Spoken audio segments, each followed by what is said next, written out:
Well, in less than 15 weeks, eligible voters will go to the polls on the 29th of May. Media organizations, social media platforms and online search engines have become the main sources of accessing information, especially during this crucial time of a constantly changing political landscape. But this has not stopped misinformation and disinformation from continuing to influence political opinions. Now, to combat this, Africa Check and various South African media organizations, including the SABC and Google, have joined forces to create an innovative election fact-checking collaboration to combat misinformation. So we are joined by Cayley Clifford, Africa Check's Deputy Chief Editor, to talk about this. Cayley, thank you. Thanks very much for joining us to talk about such an important issue. Hi, Leanne. Thanks for having me. Is this the first time that Africa Check has collaborated with major news organizations to try and work during South African elections period to try and eliminate misinformation? Talk to us about this. In South Africa, yes, it is the first time, but it's off the back of some work that we did in the other countries that we work in, Nigeria and Kenya, where we tried and tested this collaborative approach, and we wanted to do the same in South Africa, on the understanding that there's obviously more that we can do when we work together, and we can have more reach and impact. Yeah. How successful is it from work that you've done in other countries? Well, the collaborative approach essentially means that we're able to reach more people. We know that the people who need access to accurate information during an election are from all walks of life. So they may not necessarily be internet users, they may not be social media users.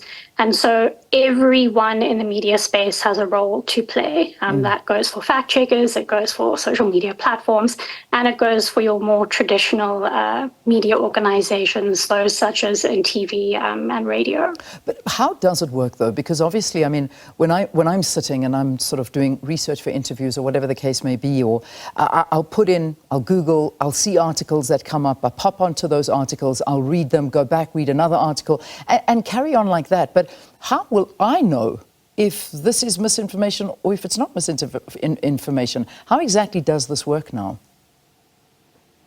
Well, the coalition is, as you said, a group of media organizations, and it's across the broadcast, the print, the online space. Both civil society and the media working together to improve access to accurate information, but it's in a number of ways. So one way you can look at it is fact-checking the things that politicians say in, for example, election manifestos. But another way of looking at it is also providing the public with the skills that they need to protect themselves from election misinformation. And it's also just providing the public with non-partisan information on issues that could be important to them in the run-up to the election. So things like who has access to social services in South Africa. And doing this as a collective means that we get to join resources, we get to republish one another's work and reach more people. Yeah, so it really is just a matter of knowing which places to head to for information that has been checked as a person that's out there looking for it. But if you come across information that perhaps is not right, how do I? You say it's good for the reader to check, but how do I go and check if what they're saying is actually true? Is there a place for me to go and double check some of the things that are being said and see if it is in fact true? So we have a number of really great resources that we've shared on our website, africacheck.org, to do specific things like check whether an image has been posted out of context or check whether a news article is reliable. But I always say that if there's really one thing that the public needs to do when they come across information they suspect is false, it's actually just to pause. Because a lot of the times misinformation and disinformation is designed to play on your biases and your fears. We tend to agree with information that confirms our worldview. So if you can kind of take a step back and pause and ask yourself a set of critical questions like who might have written this message, what would they gain by any actions that I might take based on this information, and really take the emotion out of it, we can actually see a reduction in the spread of misinformation. Which is vital. And I must say, one of the great tools that I've seen on X is where, you know, someone will post something.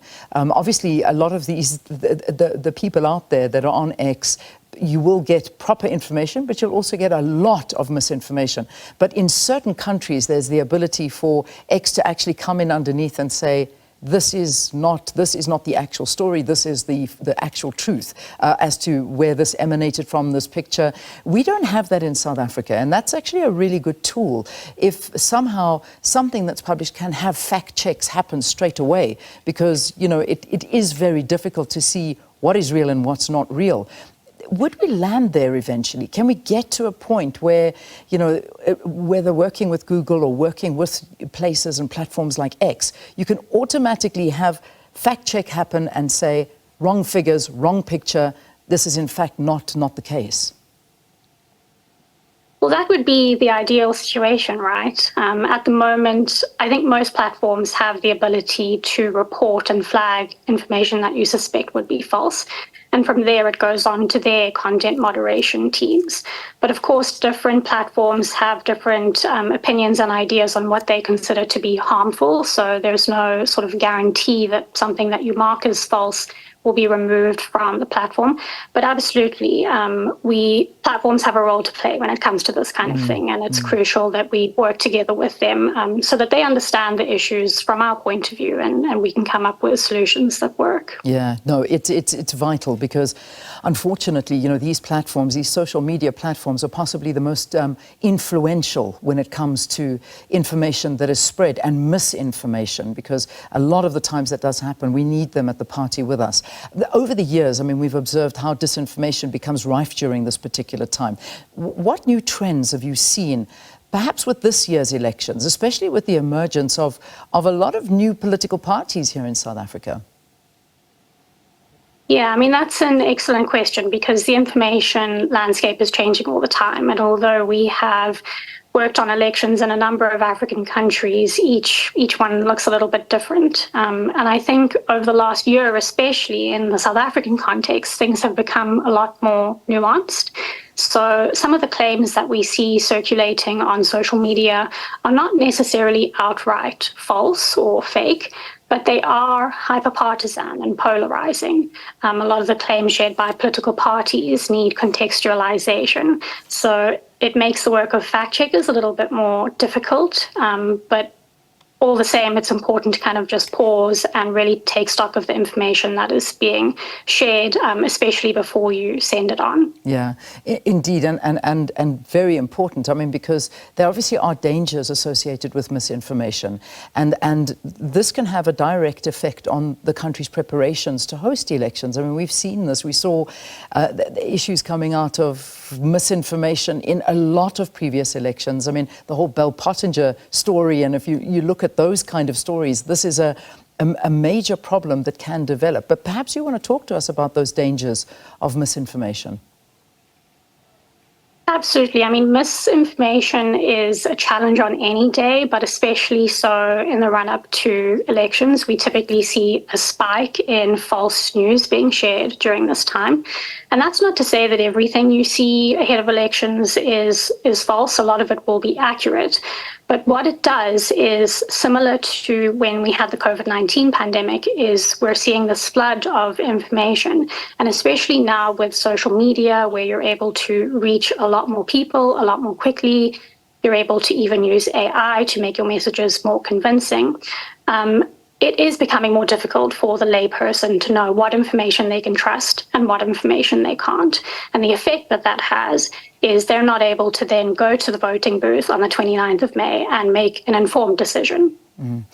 Boy, do I know. It's unbelievable, some of the fake news that's out there, and how hard it is to control it. And it does. It genuinely, they take your mouth, they take your everything and move it to look like it's you speaking, but it's not.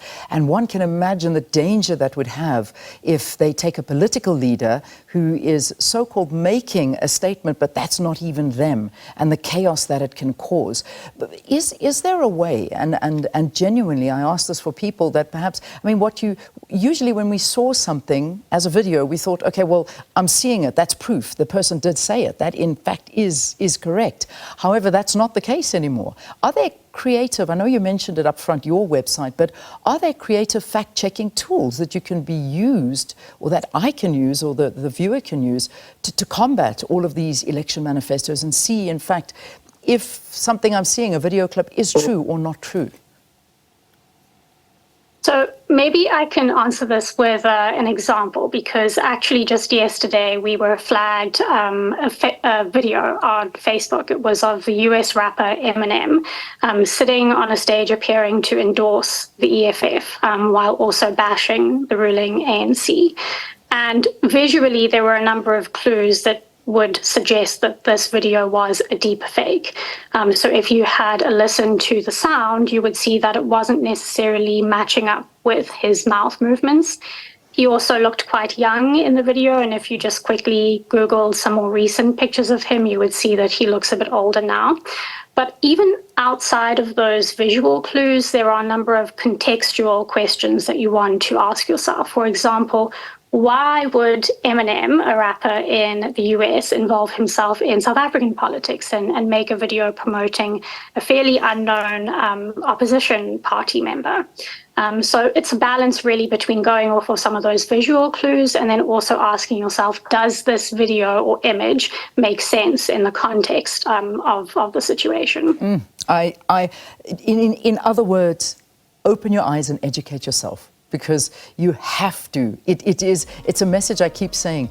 It is only going to get worse out there. With the advent of AI, with social media, with how powerful technology is, people are going to pull the wool over your eyes in every direction, but you need to be on top of it and open your eyes and and look for yourself. If something is too good to be true, it isn't true. And if it seems really bizarre, it probably is. That's maybe just one way of looking at it. So yeah, keep your wits about you, South Africa, because you're going to get a lot of things, like we say, Eminem endorsing the EFF, which, yeah, if you saw that video and you believed it, think again. Cayley, thank you. It's great to have you with us here on the program. Cayley Clifford, Africa Check. In fact, go and visit Africa Check's website. You'll get a lot of tools on there to help you see what is in fact true and isn't true, and fake information as well. So this, of course, is talking about a new partnership with Google and media organizations in combating election disinformation as we head into those polls on the 29th of May.